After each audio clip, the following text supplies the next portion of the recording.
الشیطان الرجیم بسم اللہ الرحمن الرحیم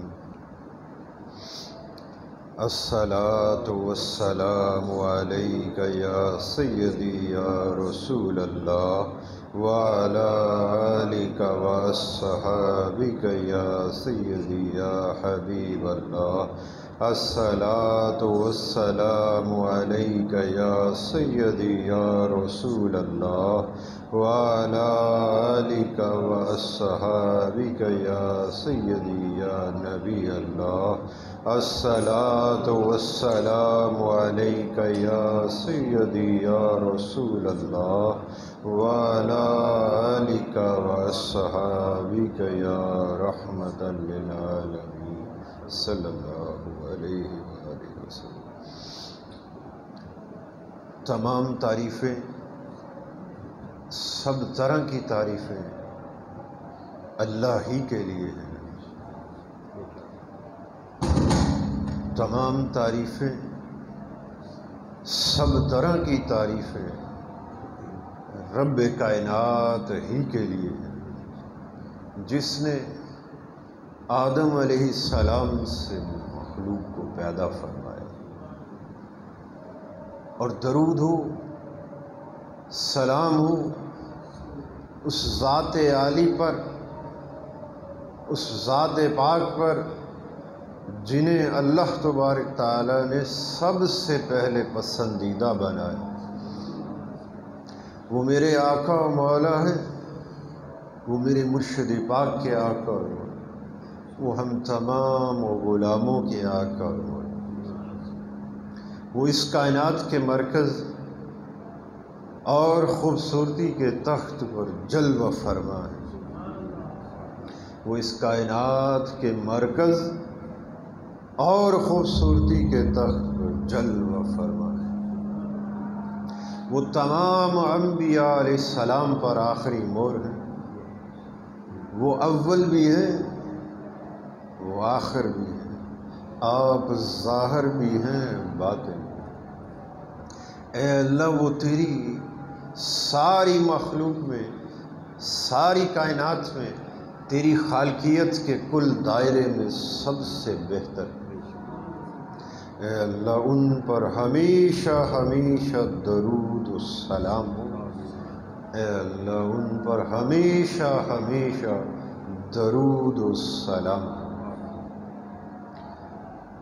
اللہ تبارک تعالیٰ کا بڑا کرم ہے، بڑا فضل ہے، اس کی خاص عنایات ہیں، خاص مہربانی ہے، بلکہ اس کا احسان عظیم ہے ہمارے وجود لطیف پر، ہمارے قلب و باطن پر، کہ اس نے ہمیں نبی اکرم صلی اللہ علیہ وآلہ وسلم کے صدقے سے، آپ کے گھرانے کی خیرات سے، اپنے مقربین کی، اپنے مقبولوں کی بارگاہ میں اپنے ذکر کے واسطے جمع ہونے کی توفیق بخشی۔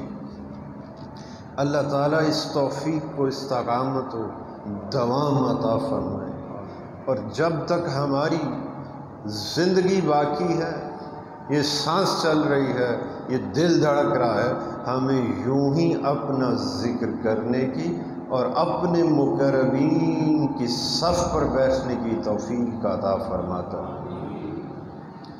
تاکہ جب اس دنیاوی زندگی سے ہمارا جانا ہو، اس سفلی کائنات سے ہمارا جانا ہو، تو ہمارا شمار اللہ کے ذاکر بندوں میں کیا جائے۔ یہ اللہ ہی کا ذکر ہے جس سے انسان کو ایمان نصیب ہوتا ہے، انسان کو ایمان کے اندر تقویت، قوت نصیب ہوتی ہے، بڑا قد و کامد نصیب ہوتا ہے، رفتیں نصیب ہوتی ہیں۔ اور جب تک بندہ اللہ تعالیٰ کے ذکر کے اندر فنا نہیں ہو جاتا، اس وقت تک اس کے قلب پر اللہ تعالیٰ کی قربت و ماہیت کا دروازہ نہیں کھلتا۔ سب سے پہلے بندہ جب اللہ تبارک تعالیٰ کے ساتھ ایک رشتہ قائم کرتا ہے، اس کی طرف متوجہ ہوتا ہے، توبہ کے ساتھ، استغفار کے ساتھ، جن کاموں کے اندر جن غفلتوں میں ہم پڑے ہیں ان غفلتوں کو، ان کاموں کو ترک کرنے کے بعد رب کائنات کی طرف جب متوجہ ہوتا ہے تو سب سے پہلا جو اس کے قلب پر توفیق کا دروازہ کھلتا ہے وہ دروازہ ذکر الہی کا ہے۔ اسے سب سے پہلے جب بندہ اللہ کی طرف متوجہ ہوتا ہے، ہر شے کو چھوڑ کر، غفلتوں کو چھوڑ کر، کزی اور خامیوں کو چھوڑ کر، ان پر توبہ استغفار کر کے اللہ کی طرف جب متوجہ ہوتا ہے تو سب سے پہلے جو اسے توفیق نصیب ہوتی ہے وہ فرمایا میرے ذکر کی توفیق نصیب ہوتی ہے۔ وہ مجھے پکار اٹھتا ہے، اس کے دل کے اندر اللہ اللہ جاری ہو جاتا ہے۔ وہ پکار نصیب کیسے ہوتی ہے اور مراتب اس کے اندر کیا ہے؟ سب سے پہلے وہ جو حالت ہے جو ہمیں اللہ تعالیٰ کی طرف متوجہ کرتی ہے، اور پھر اس کے بعد جب توفیق کا دروازہ کھلتا ہے تو اس دروازے کے کھلنے کا ذریعہ کیا بنتا ہے؟ وہ فرمایا میرا کلام بنتا ہے۔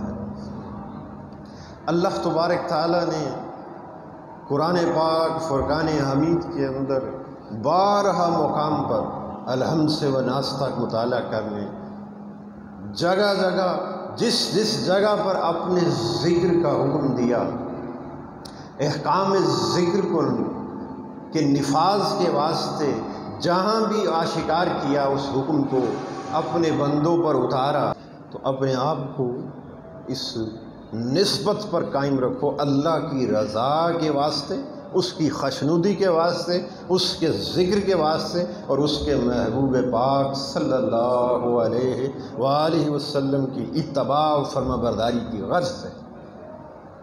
جب آپ کے دل کے اندر فقط یہ مقصد ہوگا تو جب تک سانس ہے تب تک اتباع توفیق کا دروازہ بند نہیں ہوگا، دروازہ کھلا ہی کھلا رہے گا۔ کیوں کھلا رہے گا؟ کیونکہ تیری توجہ کا مرکز رب کائنات کی رضا ہے اور اس کے محبوب کی اتباع ہے۔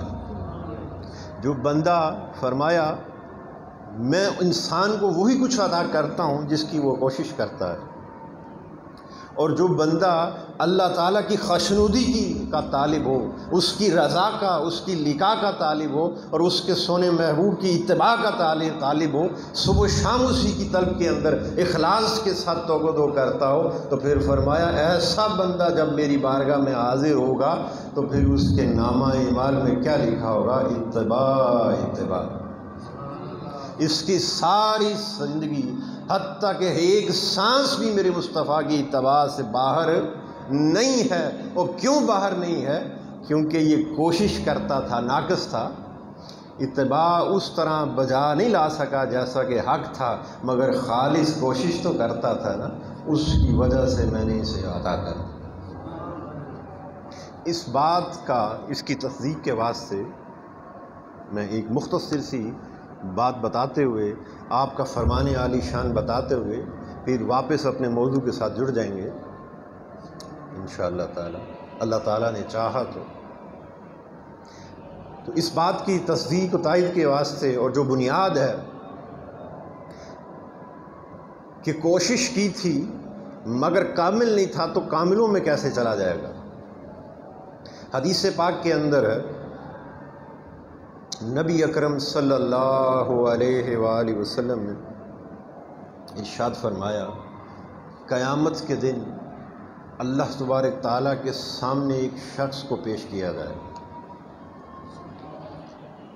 جسے پیش کیا جائے گا اس کے پاس پہاڑوں جتنے اعمال صالحہ ہوں گے، وہ پہاڑوں جتنے اعمال صالحہ اس نے اٹھائے ہوں گے، اور رب کی بارگاہ میں حاضر ہو جائے گا۔ جب وہ رب کی بارگاہ میں حاضر ہوگا تو اللہ تعالیٰ کی ذات پاک ارشاد فرمائیں گے کہاں ہیں وہ پریشان حال، افسردہ لوگ، کمزور ناقص لوگ،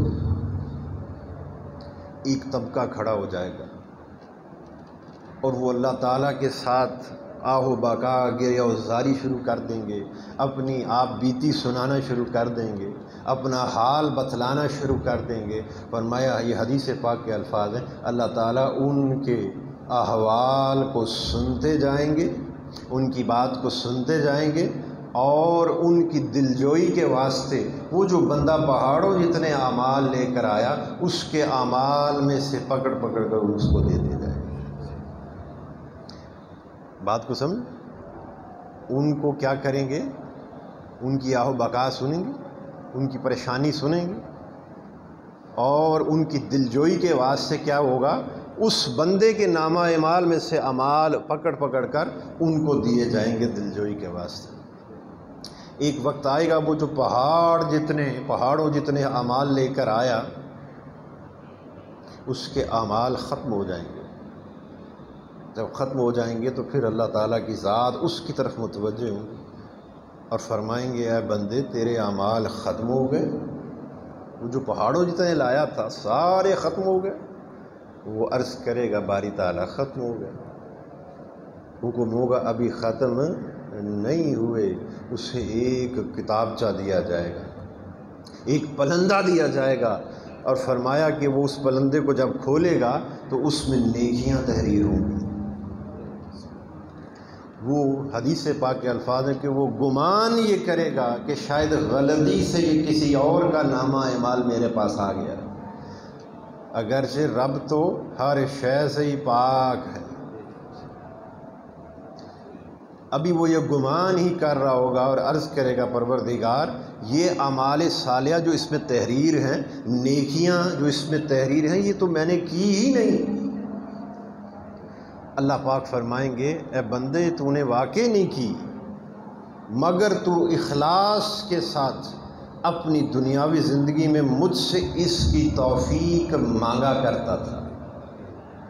بات کو سمجھ، تگ و دو کرتا تھا، اخلاص کے ساتھ تھا، حضور کی اتباع کی توفیق مانگتا تھا، میری رضا کی توفیق مانگتا تھا، میری لقاء کو طلب کرتا تھا۔ یہ سارے معاملات وہ ہیں جو مجھ سے تو طلب کیا کرتا تھا، اخلاص کے ساتھ تگ و دو کے اندر رہتا تھا، مگر میں نے تجھے وہاں توفیق نہیں دی۔ بس تیری اس کوشش کو دیکھتے ہوئے جا تجھے آج ان اعمال کا جس کی تو مجھ سے توفیق مانگتا تھا 70 گنا عطا کیا۔ جو کر کے لایا بانٹ دیے، اور جو کیتے بھی نہیں بس نیت سی خالص، اس کا 70 گنا عطا کر دیے۔ یہ اس کی رحمت ہے، یہ اس کا فضل ہے۔ اگر دروازہ کھل جائے تو پھر ایسے معاملات ہوا کرتے ہیں۔ تو اسی لیے جو میں نے کہا کہ اگر اللہ کے ذکر کے واسطے کسی کے ساتھ جڑ جائیں اور اللہ تعالیٰ کی رضا، اس کی لقاء مقصد ہو، مقصد حضور کی اتباع و فرما برداری ہو، اور خالص دل سے وہ نیت ہو، تو پھر رب اس بندے کو ناقص نہیں رہنے دیتا، کاملوں میں کر دیتا ہے۔ تو وہ جو موضوع کے ساتھ ہم نے جڑنا تھا، تو فرمایا کہ جب بندہ اللہ تعالیٰ کی طرف متوجہ ہوتا ہے تو اس کا متوجہ ہونا جو ہے اسے وہ ذکر تک پہنچا دیتا ہے۔ اور ذکر کی کیفیت کیا ہے، ذکر کی کیفیت و حال اسے کیسے نصیب ہوتا ہے؟ وہ ذکر کی طرف متوجہ تو رب کی طرف ہوا، تو رب کی یاد اسے کیسے آ کر تھام لیا اس نے؟ فرمایا وہ اللہ تعالیٰ کا وہ ذریعہ جو ذکر الہی کا ہے وہ اللہ کا کلام بن جاتا ہے۔ اللہ پاک نے اس میں توجہ کرے، الحمد سے والناس تک جہاں بھی احکام ذکر کا نفاذ فرمانے کے واسطے مقصود تھا اور اسے آشکار کیا، ہر اس مقام پر توجہ کریں جہاں بھی اللہ تعالیٰ نے اپنے ذکر کے بارے میں ارشاد فرمایا۔ اگر باطنی معرف میں دیکھا جائے تو وہ ذکر در حقیقت ذکر قلبی ہے، جو آپ دل ہی دل میں اللہ کو پکارتے ہیں، بولیے، وہ در حقیقت الحمد سے وناس تک مطالعہ کر لیں، جہاں بھی ذکر کا حکم ہے وہ اگر غور کریں گے تو سمجھ میں آ جائے گا وہ ذکر قلبی ہے جس کا حکم دیا جا رہا ہے۔ اے انسان، جب مخاطب کیا گیا لوگوں اپنے پروردگار کے نام کا ذکر کرو۔ کس کے نام کا ذکر کریں؟ اور جس نے تجھے پیدا کیا، جس نے تجھے وجود دیا، جس نے تجھے نگاہیں دی، جس نے تجھے کان دیے، زبان دی، ہاتھ دی، پاؤں دیے، یہ سارے اجزاء دیے، اقوائے بدن سے نوازا، اور جسے آج تو استعمال کر کے کیا خیال ہے خرافات کی طرف لپکتا ہے، گناہوں کی طرف لپکتا ہے۔ اور بندے کبھی اکیلا بیٹھ کے یہ سوچ تو صحیح، اگر تجھے رب ہاتھ نہ دیتا، نگاہ نہ دیتا، زبان نہ دیتا، یہ وجود نہ دیتا تو گناہ کرتا تو کہاں سے؟ کبھی غور کیا؟ یہ وجود، یہ ہاتھ کس نے دیے ہیں؟ رب نے۔ یہ وجود بشری کس نے دیا؟ رب نے دیا نا۔ جس وجود سے ہمارے خرافات سرزد ہوتی ہیں، گناہ سرزد ہوتے ہیں، جس کے باعث ہم اللہ تعالیٰ کو ناراض کر بیٹھتے ہیں، اور دیکھو وہ رب ہی کا تو دیا ہوا وجود ہے، اگر وہ تجھے نہ دیتا تو گناہ کہاں سے کرتا؟ تو لوگوں تجھے وجود دیا، یہ ساری چیزوں سے تجھے نوازا ہے، تو سنو اپنے اس پروردگار کے نام کا ذکر کرو، اور جس نے تجھے اس وجود سے نعمتوں سے نوازا ہے، پیدا کیا ہے۔ وہ نہ صرف پیدا کرنے والا ہے بلکہ تجھے پالنے بھی والا ہے۔ اس کی شان کریمی تو دیکھیں، اس ہی کے دیے ہوئے وجود سے، اس ہی کی دی ہوئی زندگی سے جو کہ اس کی امانت ہے، اس ہی کے دیے ہوئے رزق سے ہم کیا کرتے ہیں؟ گناہ کرتے ہیں، اس کی نافرمانی کرتے ہیں۔ تو فرمایا کہ اس کی شان کریمی دیکھیں کہ گناہ بھی کرتے ہیں، خرافات میں بھی جاتے ہیں، ہر کجی کمی کا عنصر ہمارے اندر آ جاتا ہے، مگر وہ ہمیں پالنا پھر بھی بند نہیں کرتا۔ یہ شان تو دیکھو، آپ نے ایک ملازم رکھا ہو گھر میں، ابھی ملازم کو پیدا کرنے والے نہیں ہیں آپ، ہاتھ، پاؤں، زبان، عقل، نگاہ، یہ سارے اجزاء دینے والے، اعضاء دینے والے نہیں ہیں آپ، مگر فقط آپ اس کو اجرت دیتے ہیں۔ اس پر بھی وہ اگر آپ کی مرضی کے خلاف جائے تو آپ اس کی اجرت میں کٹوتی کرتے ہیں، فوراً بندہ کر لیتا ہے کہ وہ ایک مالک ہی ہے نا، اور وہ غلام ہے۔ اب غلام ہلکی سی بھی کذر خامی کرے تو فوراً اسے ڈانٹ بھی پلائی جاتی ہے، اس کو مارنے تک بھی جایا جاتا ہے، اور اسے نوکری سے نکالنے کے تک بھی جایا جاتا ہے، اس کی اجرت کو بھی کاٹ لیا جاتا ہے، ایسے ہوتا ہے۔ مگر اس رب کا رشتہ تو دیکھو، تو تجھے پیدا بھی اس نے کیا، اعضاء بھی اس نے دیے، ان ساری قوتوں سے نوازا بھی، صحت بھی دی، رزق بھی دیا، عزت سے بھی نوازا، مال و دولت سے بھی نوازا، اور پھر ہم اس ہی کی بتائے ہوئے احکامات پر نہ چلیں تو پھر بھی دیکھو اس کی شان کریمی، اس کی اپنے بندے سے محبت دیکھو، وہ پھر بھی پالتا ہے، پالنا بند نہیں کرتا، رزق بند نہیں کرتا۔ حتیٰ کہ بارہا اللہ تبارک تعالیٰ نے فرمایا کہ اگر ہم می برسانا روک دیں تو کون ہے ہمارے سوا اسے جاری کرنے والا، مگر تم شکر نہیں کرتے، شکر بجا نہیں لاتے۔ تو فرمایا کہ اے بندے، جس نے تجھے پیدا کیا اس پروردگار کے نام کا کیا کر؟ ذکر کر۔ کیسے کر؟ دل ہی دل میں عاجزی اور خوف کے ساتھ۔ یہاں سے ثابت ہوتا ہے کہ وہ جو جس ذکر کا ہمیں حکم دیا جا رہا ہے کہ میرے نام کا ذکر کرو، وہ ذکر در حقیقت ذکر قلبی ہے۔ یہ قرآن پاک سے، اس کی نص سے یہ بات ثابت ہو گئی۔ اب وقت نہیں ہے، میں اسے مختصر کر کے اب آگے بڑھیں۔ جب وہ جو ذکر کا حکم دیا گیا تو وہ ذکر یہاں پہ جب بات سمجھ میں آ گئی کہ وہ ذکر قلبی ہے، تو جب تک آپ کا ذکر قلبی نہیں بنے گا، آپ کا ایمان کامل نہیں ہو سکتا، ایمان صادر نہیں ہو سکتا۔ ہم جب کسی بھی شے کی طرف متوجہ ہوتے ہیں تو جب سب سے پہلے ہمارا جو ایک تعلق قائم ہوتا ہے تو وہ تعلق جو ہے وہ ظاہری وجود کے ساتھ ہوتا ہے۔ اسی طرح جب ہم نے خرافات میں تھے تو وہ ظاہری وجود سے اس کی ابتدا تھی، اب اس کو چھوڑ کر جب اللہ تعالیٰ کی طرف متوجہ ہوں گے اور توفیق ذکر الہی کا دروازہ کھلے گا تو وہ بھی اس کا تعلق بھی سب سے پہلے ظاہری وجود سے قائم ہوگا۔ ظاہری وجود سے جب قائم ہوگا تو ظاہری وجود کا جو قائم ہونے کا ایک جو کیفیت ہے وہ کیا ہے؟ آپ کی زبان سے جاری ہوگا اللہ اکبر۔ رب کی طرف جب متوجہ ہوں گے زبان سے ہی پڑھیں گے نا، بولو۔ جب زبان سے بندہ پڑھتا ہے، یہ بڑی راز کی بات ہے، اس وقت فقط اقرار کر رہا ہوتا ہے اس کی وحدانیت کا، اس کی ربوبیت کا۔ کیا کر رہا ہوتا ہے؟ فقط اقرار کر رہا ہوتا ہے۔ تو فرمایا جب تک اقرار رہے ایمان صادر نہیں ہوتا۔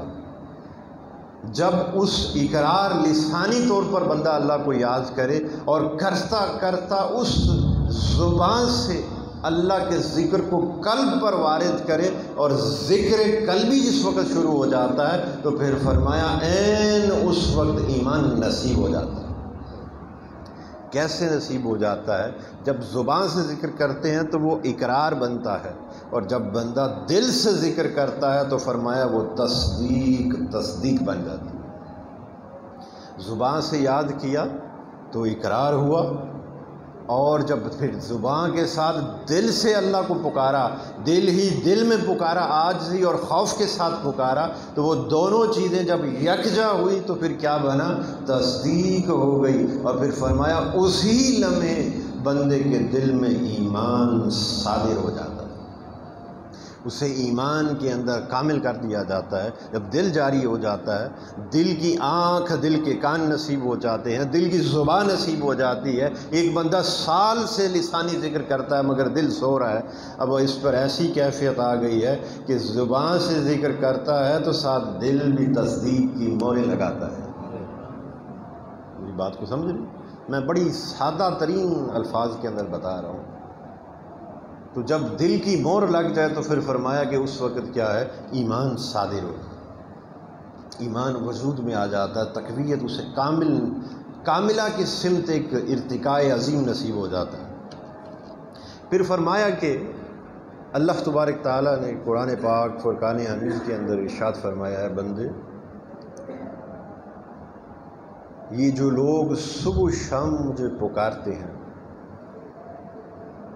جو لوگ صبح و شام مجھے پکارتے ہیں، صبح بھی اللہ اللہ کرتے ہیں، دوپہر کو بھی اللہ اللہ، شام کو بھی اللہ، رات کو، وہ انہیں جب بھی دیکھو ان کے دل زبان پر میرا ہی ذکر چلتا ہے۔ جن کا حال ایسا ہے، جو لوگ صبح و شام مجھے پکارتے ہیں، صبح و شام اللہ اللہ کی تسبیح جپتے رہتے ہیں، لوگوں ان کا مجھے یاد کرنا کوئی لالچ پر مبنی بولو نہیں ہے، یہ تو فقط میری رضا کے، میری لقاء کے طالب ہیں۔ جن کا مجھے یاد کرنا ایسا ہو کہ وہ مجھے ہر حال میں پکارتے ہوں اور کسی لالچ پر مبنی ان کی پکار نہ ہو، وہ مجھ سے مجھ کو مانگتے ہوں، بس میرے مکھڑے کے طلبگار ہیں۔ جن کا ایسا حال ہو، جو لوگ ایسے ہیں، یہ قرآن پاک کے اندر فرمایا، لوگوں پھر کیا کرو؟ ان کے ساتھ جوڑ جاؤ، اپنے نگاہوں کو ان کے چہروں پر جما لو، اپنے وجودوں کو ان کے ساتھ جوڑ لو، ان کی سنگت اور رفاقت کو اختیار کر۔ جنہیں ایسا پاؤ، ذرا اس حکم کو ذرا دوبارہ غور سے ذرا سنیں۔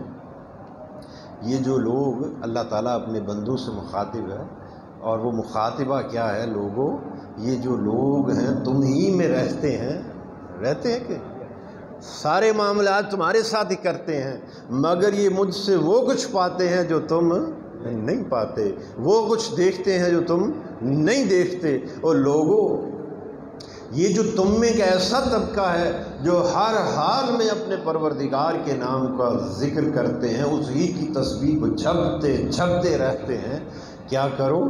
ان کا مجھے پکارنا، جو دکھنے میں بڑے سادہ دو لوگ ہیں، فقراء نظر آتے ہیں، ہم انہیں اپنے سے کم تر سمجھتے ہیں، ہم سمجھتے ہیں انہوں نے تو آندہ ہی کچھ نہیں، انہوں تو پتہ ہی نہیں، تو بابا جی بڑے سادہ سے ہیں، انہوں نے دنیا دا پتہ ہی، بولو ایسے لوگ معاشرے میں ہیں کہ جنہیں ہم سمجھتے ہیں کہ یہ تو بس فقراء نظر آتے ہیں۔ قرآن پاک میں فرمایا جو دکھنے میں فقراء نظر آتے ہیں مگر سن لو خبردار ان کا حال یہ ہے کہ یہ رب کی یاد سے کسی لمحے بھی غافل نہیں ہوتے۔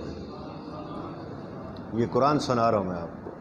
یہ جو لوگ بڑے سادہ طبیعت والے ہیں، بڑے بھولے بالے ہیں، بڑے فقراء نظر آتے ہیں دیکھنے میں، مگر یاد رکھو کہ ان کے من کا حال یہ ہے کہ یہ کسی لمحے بھی مجھے پکارنے سے غافل، میری پکار ہر لمحے ان پر جاری و ساری۔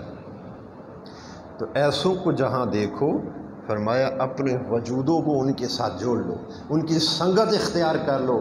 کن کی سنگت؟ میرے ذکر، جو بندے اللہ اللہ کا ذکر کرتے ہیں بس انہاں دے نال جڑ جاؤ۔ یہ قرآن پاک کا حکم۔ اگر تم ایسا نہیں کرو گے تو پھر کیا فرمایا؟ تم دنیاوی راحت و سکون اور زینت کے طلبگار ہو۔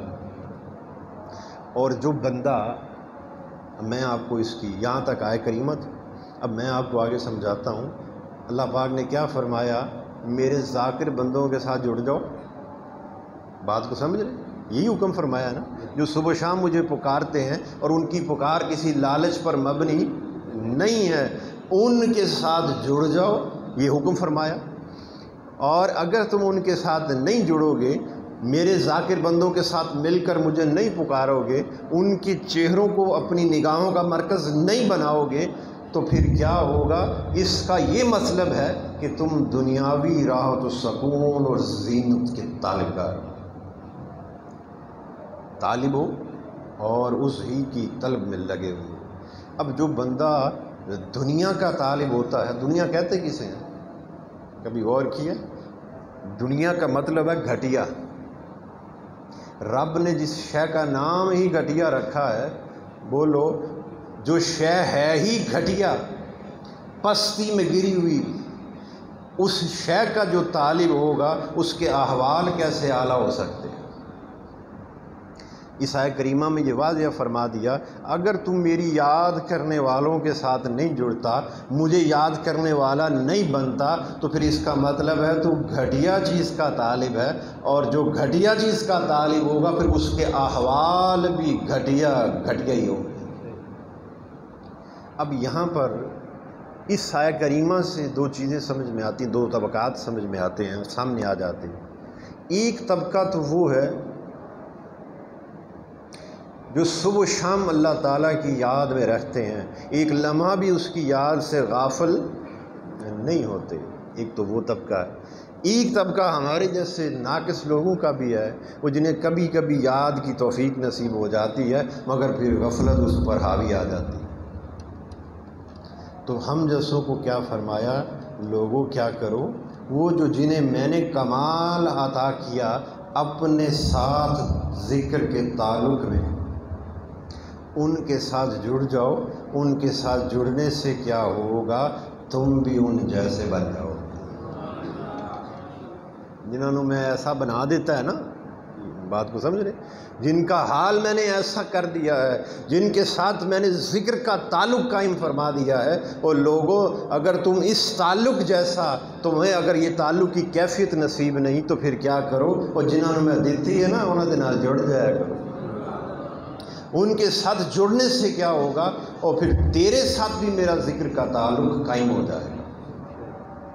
اب بندے کا یہاں پر حکم جو ہے، اس کی شرح میں اگر دیکھا جائے تو سمجھ میں یہ آتا ہے کہ بندے کو کیا چاہیے کہ اللہ والوں کی مجلس کو تلاش کیا کرے۔ کس کی مجلس کو تلاش کرے؟ اللہ والوں کی۔ کون سے اللہ والے؟ جو صبح و شام اللہ کو پکارتے ہیں، کسی لالچ کی غرض سے نہیں، بس اس کے مکھڑے کے طالب ہیں۔ ایسوں کو تلاش کرو اور ایسوں کی سنگت کو اختیار کر لو، ان کے پاس جا کر ان کے دسترخوان کے ٹکڑوں کو کھایا کرو۔ اس سے کیا ہوگا؟ وہ جو شراب ذکر الہی کی پی کر مست و بے خود مجھے پکارتے ہیں اور تو انہاں دے کول جا کر بیٹھ جائے گا تو تیرا بیٹھنا کیا ہوگا، وہ ایک گھونٹ تجھے بھی عطا ہو جائے گا۔ اگر وہ ایک گھونٹ تجھے نہ بھی عطا ہو، ایک گھونٹ اگر نہ بھی عطا ہو تو پریشان نہ ہونا، ایک قطرہ تو مل ہی جائے گا نا۔ اگر ایک قطرہ بھی نہ ملے تو فرمایا جم کر بیٹھا رہ، پریشان نہ ہوئی۔ اگر ایک قطرہ بھی نہ ملے تو تیرا ان کے ساتھ بیٹھ جانا بھی کافی ہے۔ حدیث پاک کے اندر نبی اکرم صلی اللہ علیہ وآلہ وسلم نے ارشاد فرمایا، اچھوں کی صحبت کی مثال عطار کی سی ہے اور بروں کی صحبت کی مثال لوہار کی سی ہے۔ جیسے لوہار ایک بھٹی گرم کر کے بیٹھا ہوتا ہے، بولیے آپ اس کے ساتھ، آپ کا اس بھٹی کے ساتھ، اس لوہار کے ساتھ کوئی تعلق نہیں، اس کے کاروبار کے ساتھ کوئی تعلق نہیں، اس کے کام کے ساتھ کوئی لینا دینا نہیں، مگر اگر آپ اس کے پاس تھوڑی دیر بیٹھ جائیں تو آپ کی وہ جو گن ہے آگ کی وہ پڑے گی، آپ کے کپڑے داغی ہو جائیں گے، جل جائیں گے۔ جلیں گے کہ نہیں؟ اگر نہ بھی جلیں تو سیاہی جو اڑ رہی ہے وہ تو کپڑوں پر پڑے گی کہ نہیں پڑے گی؟ جب وہاں سے جدا ہوں گے اگر سیاہی بھی نہ پڑے تو بو تو آئے گی نا آپ سے۔ اسی طرح فرمایا اچھوں کی، اللہ والوں کی مثال عطار کی سی ہے کہ اگر کسی عطار کے پاس چلے جاؤ، عطر لینے کی توفیق نہ نصیب ہو، میں بڑی خاص بات کر رہا ہوں، اور قوت نہ رکھتے ہو عطر لینے کی، تو بس ان کے ساتھ بیٹھ جا، اور تیرا ان کے ساتھ بیٹھنے کے بعد جب تو جدا ہوگا، ان سے جدا ہو کر اپنے گھر جائے گا تو تجھ سے خوشبو تو آئے گی نا، ان کی خوشبو تو تجھ سے آئے گی نا۔ وہ جو میرا ذکر کی شراب پی کر مست و بے خود مجھے پکارتے ہیں، صبح بھی مجھے پکارتے ہیں، شام کو بھی مجھے پکارتے ہیں، اور میرے ذکر کے رنگ میں رنگے ہوئے ہیں، اور جب تو ان کے پاس بیٹھ جائے گا تو تجھ سے وہ رنگت، وہ خوشبو ان کی تو آئے گی نا۔ اگر وہ شراب کا گھونٹ نصیب نہ بھی ہوا، انسان کمزور ہے، اگر اس کو برداشت کرنے کی قوت نہ بھی رکھتا ہو، اور ایک ہی چھلانگ کے اندر باقی بلا بننے کی قوت نہ رکھتا ہو، تو فرمائے ایک قطرہ مل جائے گا، قطرے کی قوت بھی نہ رکھتا ہو تو تیرا بس وہاں بیٹھ جانا ہی کیا ہے، اور تجھ سے خوشبو میرے اولیاء کی آئے گی۔ یہ کہا جائے گا عرف عام میں، اگر اسے لے آئیں تو وہ کہا جائے گا یہ نسبت والا ہے، اس سے نسبت کی خوشبو ہمیں آتی ہے۔ جب کوئی بھی اللہ والا، یہ آپ نے بڑی بات محسوس کی ہوگی، آپ کسی اللہ کے ولی کی بارگاہ میں چلے جائیں، ہو ولی کامل، تو وہ فوراً آپ کی نسبت کو پہچان لیتے ہیں۔ میری بات کو سمجھ لیں، کسی بھی اللہ والے کی بارگاہ میں چلے جائیں اور وہاں چلے جائیں، جب وہاں جاتے ہیں ان سے مصافحہ کرتے ہیں، ملاقات کرتے ہیں، وہ ولی کامل ہوں تو وہ فوراً آپ کے سائن میں پہچان جاتے ہیں۔ کیوں، کس طرح پہچان جاتے ہیں؟ فرمایا وہ نسبت کی خوشبو پہچان سونگھ لیتے ہیں کہ اس بندے سے فلاں سلسلے کی خوشبو آتی ہے، مگر بندہ تو بڑا ناقص دکھتا ہے، مگر سائن ڈاٹا ہے۔ ایسا ہوتا ہے کہ نہیں؟ تو پھر بندہ تو ناقص ہے، کمزور ہے، مگر جو پیچھے سائیں ہیں وہ طاقتور ہیں، تو پھر پتہ یہ چلا کہ اس کے ساتھ بھی میزبانی انہی جیسی کی جائے گی کہ ان کا غلام آ گیا ہے، بولو ان کا بھیجا ہوا ہے، ان کا غلام ہے، تو اس نسبت کی وجہ سے آپ کے ساتھ مہمان نوازی کی جائے گی، میزبانی کی جائے گی۔ اسی طرح روز محشر بھی اس ہی کے ساتھ اٹھائے جاؤ گے، اور جو میزبانی کا دور میرے اولیاء پر چلے گا ان کے محبان پر بھی ویسا ہی دور چلایا جائے گا۔ جس حال میں میرے ذاکر بندے ہوں گے، ان کی سنگت میں آنے والے، ان کی رفاقت میں بیٹھنے والے، ان کے ساتھ مل کر مجھے پکارنے والے بھی اسی حال میں خوب مست و بے خود ہوں گے۔ یہ آخری بات حدیث پاک کے اندر کہ اللہ والوں کے لیے قیامت کا دن عصر کے دورانیے جتنا ہوگا، جیسے آپ نماز عصر پڑھیں اور سلام پھیر دیں، بس اتنا وقت گزرے گا، وہ دیکھیں گے کہ ایک طبقہ جنت میں جا رہا ہے، ایک طبقہ جہنم میں جا رہا ہے۔ وہ اللہ تعالیٰ سے عرض کریں گے باری تعالیٰ تیرا حساب کا دن ختم ہو گیا؟ اللہ پاک فرمائیں گے ختم ہو گیا، اٹھو چلو جنت جائیں۔ اب قرآن پاک کے اندر فرمایا اس روز کی سختی کتنی ہوگی، ہولناکی کا عالم کیا ہوگا۔ فرمایا اس روز میرے خوف سے تمام آوازیں پست ہو جائیں گی، بند ہو جائیں گی، کوئی چوں ہی نہیں کر سکتا ہوگا۔ ایسا خوف کا، ایسا ہولناکی کا دن ہوگا، ایسا ہولناک ماحول ہوگا کہ کوئی بھی چوں قوت گویائی چھین لی جائے گی، زائل ہو جائے گی، ضبط کر لی جائے گی، کوئی شخص بھی چوں نہیں کر سکتا ہوگا۔ مگر خود ہی فرما دیا مگر اس روز بھی تم سنو گے ذرا سی آہٹ۔ باری تعالیٰ تیرے خوف سے تو ہر آواز پست ہو گئی، قوت گویائی چھین لی گئی، اب حالت سکوت نازل ہو گیا ہے، اب یہ کون سی ایسی چیز ہے کہ جس کی آہٹ ہم اس روز بھی سنیں گے؟ تو سناٹا ہونا چاہیے نا۔ فرمایا بس وہ جو میرے ذکر میں رہا کرتے تھے، مست و بے خود لوگ تھے، مجھے دنیاوی زندگی میں میرا ذکر کیا کرتے تھے، مجھے پکارا کرتے تھے، آج وہ اس روز بھی خوب مست و بے خود اللہ اللہ کرتے ہیں۔ وہ قیامت کے دن بھی اللہ اللہ کرتے ہوں گے، وہ روز محشر بھی اسی طرح اللہ اللہ کی حلقہ ذکر سجائے بیٹھے ہوں گے جیسے دنیاوی زندگی میں سجاتے تھے۔ فرمایا وہ تو سنے گا ذرا سی آہٹ میرے مست و بے خود بندوں کی آہٹ سے، وہ اس روز بھی مجھے پکارتے ہوں گے، اللہ اللہ کرتے ہوں گے، اور جیسے ہی ذکر کی مجلس سے وہ ہٹیں گے تو دیکھیں گے کہ قیامت کا دن، بولو ان پر نہ کچھ خوف ہوگا نہ وہ غمگین ہوں گے۔ وہ جب بھی کوئی مصیبت آ جاتی ہے بندہ دنیا میں اللہ کو پکارتا کہ حتیٰ کہ پکارتا چلا جاتا ہے، اس سے مصیبت کو دور کر دیا جاتا ہے۔ اسی طرح جب بندہ اللہ کو پکارتا ہے، حدیث پاک میں ہے اللہ کی رحمت اس پر کیا کرتی ہے؟ چھا جاتی ہے۔ اللہ تعالیٰ کی رحمت اسے اپنی آغوش میں لے لیتی ہے۔ اب یہاں پر آپ ذرا اس بات کو بڑا غور سے ذرا سمجھیں، پریشانی آئے اللہ کا ذکر شروع کر دیں، حدیث پاک کے مطابق اللہ کی رحمت نے آ کے آپ کو ڈھانپ لیا، ایک سکون کی کیفیت آپ پر آ گئی۔ اب جب قیامت آئے گی تو قیامت سے بڑھ کر کون سا پریشانی کا دن ہوگا؟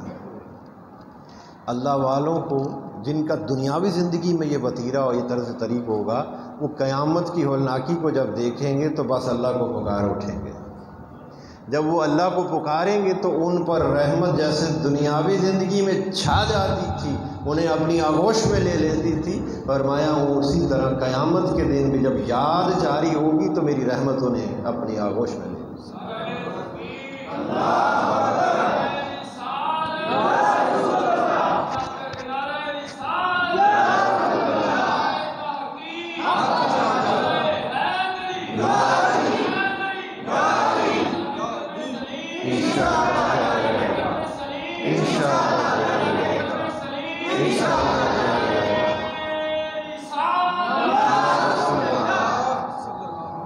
تو پتہ چلا کہ وہ ذکر جیسے دنیا میں کرتے تھے اسی طرح وہاں بھی مست و بے خود ہوں گے۔ اب جو گناہگار ہمارے جیسے ناقص لوگ ہیں، جو اللہ کی یاد سے غافل ہیں، اس دنیاوی زندگی میں غافل ہیں، اسے یاد نہیں کرتے، اس کے ذکر کا حلقہ نہیں سجاتے، پھر ہم جیسے جو ہیں وہاں دیکھتے بھی ہوں گے کہ اللہ والے اللہ اللہ کرتے ہیں تو رحمت ان پر آتی چلی جا رہی ہے، مگر دیکھ کر بھی قوت چھین لی جائے گی، ذکر نہیں کر پائیں گے۔ تو یاد رہے جو دنیا میں پا لیتا ہے اسے وہی نصیب ہوگا۔ یہ جو دنیا ہے یہی وہ جگہ ہے جہاں آپ نے اللہ کا نور کو بھی پانا ہے، اس کی رحمت کو بھی پانا ہے، اس کی رضا کو بھی پانا ہے، اس کی خوشنودی کو بھی پانا ہے۔ یہاں جو کچھ کمائیں گے وہی آگے کام آئے گا۔ جو یہاں اللہ کو یاد کرتا ہوگا اسے وہاں بھی یاد کی توفیق نصیب ہوگی، جو یہاں اللہ تعالیٰ کی یاد میں رہتا ہوگا اسے یہاں بھی نور ملے گا اور آخرت میں بھی نور ان کے ساتھ ساتھ ہوگا۔ فرمایا نا کہ نور ان پر سائبان کی طرح اور ان کو لے کر تھامتا ہوا چلتا ہوگا۔ تو اللہ پاک سے دعا کریں، اے اللہ حضور علیہ الصلاۃ والسلام کے نالین پاک کی خاک پاک کا صدقہ ہمارے تمام صغیرہ و کبیرہ گناہ معاف فرما دے، ہماری تمام قصور اور خامیوں کو درگزر فرما دے، ہم پر بڑا کرم اور فضل فرما دے۔ اے اللہ ہمیں قبر کے عذاب سے، محشر کے عذاب سے، صراط اور میزان اور قبر کی ہولناکی سے، موت کی سختی سے بچا دے، ہمارا خاتمہ ایمان پر فرما دے۔ اے اللہ ہمیں اپنے مقربین جیسی عبادات و تسبیحات کرنے کی توفیق عطا فرما، اپنے مقربین جیسی پاک پاکیزہ زندگی اور نفس عطا فرما۔ اے اللہ حضور علیہ الصلاۃ والسلام کے نالین پاک کی خاک پاک کا صدقہ میرے مرشد پاک حضرت خواجہ میاں محمد کلب سلیم رحمۃ اللہ علیہ آپ کو دائماً اپنی رحمت کی جھولی میں، آپ پر دائماً اپنی رحمت کا سائبان بنا رکھنا، آپ کو ہمیشہ حضور علیہ الصلاۃ والسلام کی آغوش غلامی قربت خاص میں کالی کملی کے سائے تلے رکھنا۔ صلی اللہ علی حبیبہ سیدنا محمد و آلہ و اصحابہ وسلم۔